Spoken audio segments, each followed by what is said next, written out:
Okay, well, ladies and gentlemen, today I'm excited to be working here with Russ Thornton. Now, Russ has a deep background because I did a little background check on him in advance of this live cast today, and he's got years of experience in the investment arena. And Russ, tell us a little bit, how would your friends describe you? I would say that my friends would describe me, Mitch, as laid back, easygoing, yet reliable. I'm true to my word. I do what I say, what I'm going to do, and I do it when I say I'm going to do it. But at the same time, I'm not. I don't get too wound up or too anxious. I'm pretty laid back and easygoing, which I think lends itself well to the work I do. Thankfully. Well, and you give it a little bit of background of your background. Let's learn about your background some so that they know that they're dealing with a real pro. I know it because I looked into it, but just go ahead and share a little bit about that. Yeah, so the quick version of the long story is right out of college, early '90s. Mhm. I went to school at Furman University, which is a small liberal arts college in Greenville, South Carolina, and then I Okay. started my career with Merrill Lynch in Atlanta. Started as again an early 20 something, no real contacts, no real natural network, so I built my business the hard way. A lot of cold calling, a lot of yeah, exactly, calling up and interrupting nice people's dinner to see if they'd want to spend some time talking to me or seeing it, learning if I might be able to help them out. So I did that for about a dozen years, and I I like to describe myself as having survived. That can be a challenging business to get started in. Oh, big Um, time. but I managed to stick around and build a nice little business. And in about 2006, I left and started my own firm. So I left Merrill Lynch. I dropped my securities licenses and decided I wanted to create my own fee-only fiduciary firm. So I did that here in Atlanta. I was the CEO and the chief bottle washer and everything in between. I did that for about 3 years, and I quickly learned that while I loved the independence and while I still loved the business, I didn't really relish the business of running the business. I didn't enjoy the bookkeeping and the compliance and a lot of the responsibilities that went with that setup. So in about 08, 09, I rolled my small fee-only fiduciary firm into a larger independent fee-only fiduciary firm called Wealthcare Capital Management. They're based in Richmond, Virginia, and that's where I've been ever since. So I work with a small group of clients, most of whom are in Atlanta, but some are scattered across the country. And Wealthcare Capital takes a lot of the grunt work and responsibilities off my shoulders. So I get to be in the wonderful position of spending the majority of my time taking care of my clients and spending time with them and focusing on the things that are important to them. It's amazing how that happens, and maybe one day when you interview me, I'll tell you my story with regard to that, selling out to a larger firm to get me out of the paperwork business. Yeah, well, I look forward to that conversation, Mitch. All right. So tell me, what is your greatest accomplishment? My greatest accomplishment is having just celebrated 25 years of marriage with my wife. We celebrated our 25th wedding anniversary in May. We don't have kids. We have a dog, and we volunteer with a foster group. So we often have some foster dogs in the house. But she's my partner. She's my best friend. I cannot imagine going through life without her. So my greatest accomplishment by far is the relationship. Uh, Again, now 25 years going with my wife Elizabeth. That's awesome. I mean, you rarely hear that today, so I will applaud you. Thanks, Yeah, thanks. 25 years. Big question. It isn't hindsight 2020 right here. Yeah, no kidding. That What is do a you wish you'd known when you started out? yeah, that's a heavy one. I What a great question. I think what I wish I had known when I started was that um, I needed to define success in my own terms. So rather than trying to reflect success that I saw in others, whether that was family, friends, coworkers, whether that was material things or spending money on experiences like travel, international travel, whatever the case may be. What I think would have been super helpful.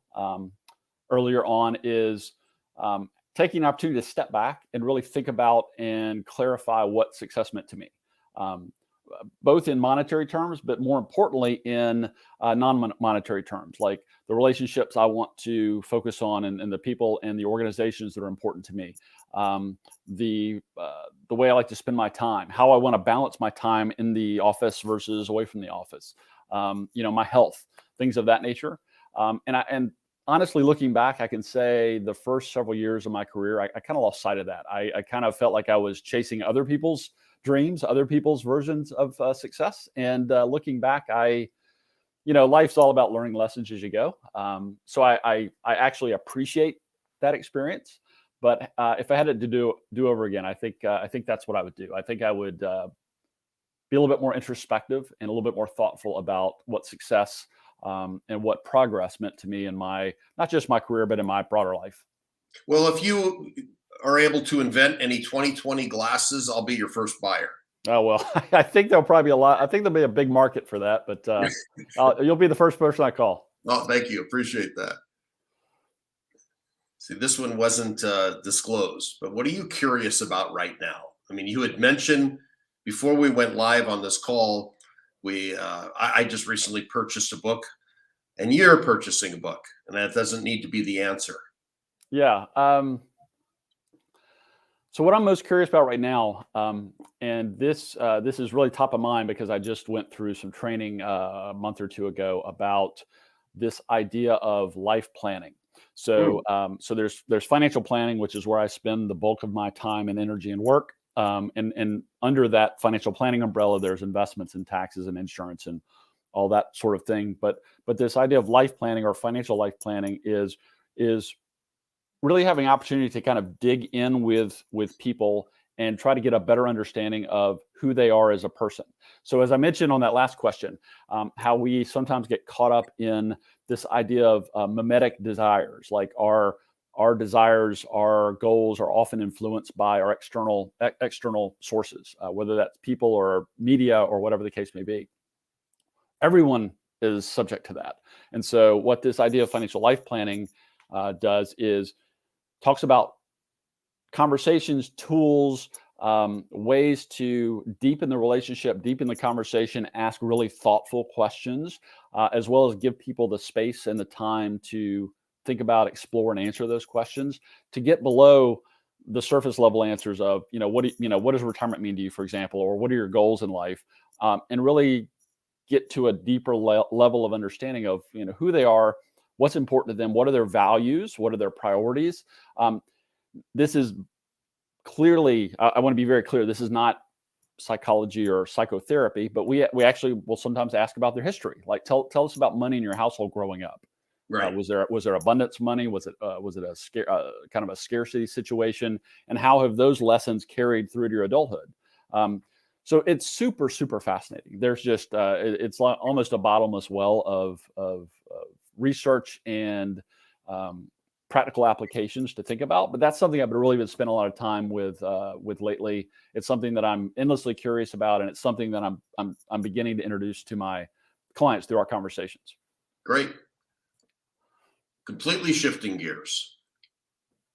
What's something you failed at? Something I've failed at. That's a good question. Something I've failed at. I would say actually it might be the while I might genuinely consider this a failure, I consider it a positive failure. So when I left Merrill Lynch back in 06 and launched my own firm, I had a very clear picture in my mind, like what my business was going to be, how it was going to operate, who I was going to serve, how I was going to grow, how I was going to market, et cetera, et cetera. And while I'm eternally grateful for the experience, virtually nothing turned out like I thought it would. Thankfully, nothing blew up. I kept many clients throughout that experience, from that transition from Merrill Lynch to that firm to where I am today. But it was just there was a big gap between what I thought was going to happen and what actually happened. And so I would consider that at least somewhat of a failure because I had these grand plans and these grand designs about building this firm and this brand and eventually hiring people and things like that. And frankly, this didn't work out. Having said Well, that, you learned though, but you learned from it. I did. So I think having failed at that was more valuable than not having tried it at all. Got it. Well, then that's good. All right. This is my favorite question because I think about this a lot. I'm a little bit of a history buff. But Yeah. if you could have a coffee or a tea, if it happens to be an English person, with a historical figure, who would you choose? Who would I Any choose? generation, any time. I think I might go with Tesla, Nikola Tesla. Yeah. I've read a little bit about him and, kind of the prolific manner that he created and invented and things like that. I know many compare Elon Musk to, as kind of the modern day Tesla, and it's probably no coincidence that that's how he's branded his auto company. But I think that would be super interesting, not just to get his perspective as a creator, but as a creator back, in his era of living, would have just been so unique and eye opening. So I think that would be my choice. Okay. Who's been your most important mentor, professional mentor? That's different than personal. Right. Yeah, my most important professional mentor is probably a gentleman named Perry Chesney. So I met him years ago at Merrill Lynch when we were both there at the same time, and we've just kept in touch. He thankfully or coincidentally lives pretty close to me, so we get together every month or two for breakfast, catch up. I get to pick his brain, and hopefully I return the favor and add some value to him as well. But and we exchange phone calls and things like that. But he's been in the financial advice industry a few years longer than I have.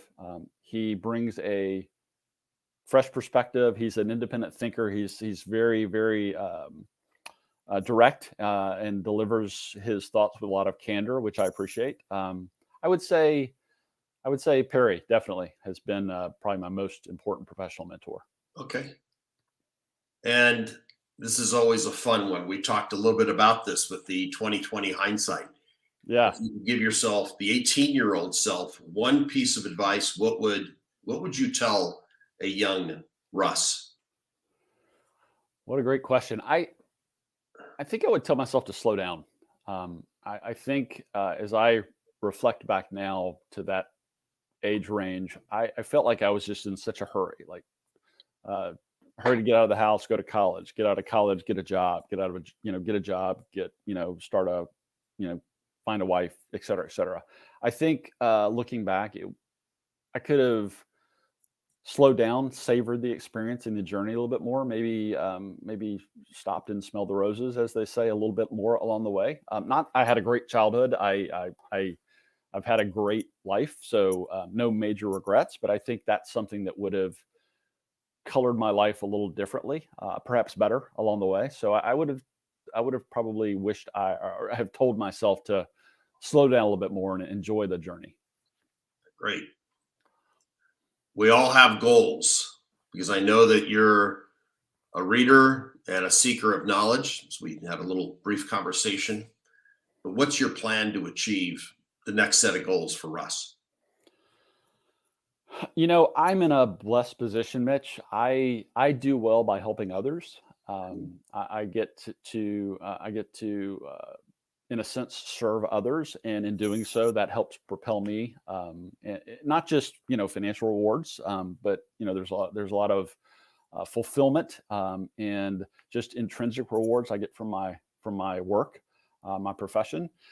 And so, frankly, the way I plan to achieve my goals is just to help more of the right people. It's to find more people that more right fit people, because I don't believe I'm the right person to help everyone with this kind of work. And so finding more of the right fit clients to invite into my practice will allow me to do two things. It'll help me achieve my goals, personally, professionally, otherwise. Help me be a good caretaker of the resources that I've been given and continue to accumulate. Help me provide for my wife and my other family and friends. But perhaps just as importantly, if not more so, is the ability to help some of these people along the way, help them achieve their goals, help them discover, explore, clarify what's important to them, and help put them on the path so they can achieve their own goals. So it's I'm blessed. I'm in a wonderful line of work. I get to help people. I get to do well by doing well, frankly. So that's the plan. It's just to keep taking good care of my current clients, find a few more clients that would be a really good fit for who I am and the way I work, and continue doing what I'm doing. Well, I have to comment on that, and then this is part of becoming more mature. I don't want to even say older. More mature is when you have the ability and to help others and affect change that will assist them because of our experience. I don't think there are too many other things that rival it in terms of personal satisfaction. I have to agree. I mean, I mentioned earlier my relationship with my wife, which is top of the 25 list, years. important to me and things like that. But between her and the rest of my close family and friends, I mean, it's a very close second. It's the satisfaction and reward I get from the work I do. Here's the backside. How will you feel in case you don't achieve your goal? I'll still feel really good knowing that I have some clients that I've worked with for 20 plus years. So I'll feel really good knowing that I've done great work to help them achieve more peace of mind, to help put them on a confident path to achieve their goals and the things that are important to them. And so really, in my mind, Mitch, it's more a question of not achieving goals would be like, maybe I never bring on another new client. I've still got a wonderful group, a select group of clients that I work with today, that I've developed in many cases really deep relationships with. I consider many of them friends. And so in the event I never get to meet or serve another new client, I still take a lot of peace and satisfaction from the fact that I've done a lot of good work for a lot of really great people over the years to this point. Great. You're a goal-oriented guy. You have a challenge. Life just gives us stuff. How do you manage it? How do you overcome a challenge? As I mentioned at the outset, I consider myself a pretty laid back, easygoing person. So while I'd like to say like I don't get, not very much ruffles my feathers. I mean, clearly, as soon as you say that, life punches you in the mouth. So I think I mentioned that though, just to say that my approach would be to try to take a deep breath, take a step back, relax, and kind of embrace the challenge, whatever it may be. So whether that's personal, professional, or otherwise, just meet it head on, but do so not in a combative manner, but more in a okay, so this is what I've got to deal with. How am I going to deal with it? Who's going to help me deal with it? What resources or people or things do I need to put in place to navigate this, to get beyond it? So I would like to think that I would just take a very thoughtful, measured, kind of even approach, and not get too anxious, not to get too worked up, not get in too much of a reactive mode, if that makes sense. Totally measured and logical. Yeah. Be a little bit more mature, I think is a good word to encompass all of that. Yeah. Okay. All right. This is a little bit open-ended. What's one question you wish I had asked you, and how would you have answered? If you could have said, Mitch, I wish you would have asked me about this. This helps me as much as it helps you. So like another way to phrase this, Russ, would be, what do you want to tell us about you? Possibly to give you some distinction. Yeah. And I appreciate that opportunity. Going back to a couple of things we chatted about before we went live, I would say one question that I welcome the opportunity to address is why I have chosen to focus on serving women. And the way I would address that is there's a couple of reasons. Over the almost 30 years I've been delivering financial advice to individuals and families, I just found a kind of a natural market. I found myself getting introduced to or working with more women, or I was working with a married couple and the husband passed away, and I continued to work with their surviving spouse.